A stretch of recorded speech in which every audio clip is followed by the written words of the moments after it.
ইরানে ট্রাম্পের শেষ খেলা, মার্কিন বুট মাটিতে ছাড়া শাসন পরিবর্তন। বিশ্লেষকরা বলছেন একমাত্র মার্কিন ইসরায়েলের বিমান শক্তি দিয়ে ইরানি ব্যবস্থাকে ধ্বংস করা অসম্ভব না হলেও কঠিন হবে।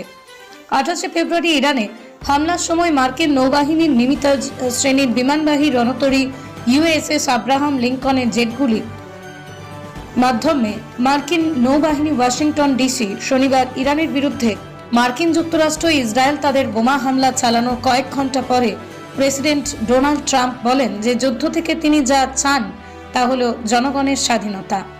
বিশ্লেষকরা বলছেন যে এই দাবি এবং মার্কিন কর্তাদের দ্বারা উত্থাপিত অন্যান্য উদ্দেশ্য সত্ত্বেও ট্রাম্প তেহরানের শাসক ব্যবস্থাকে ভেঙে ফেলার চেষ্টা করছেন বলেই মনে হচ্ছে।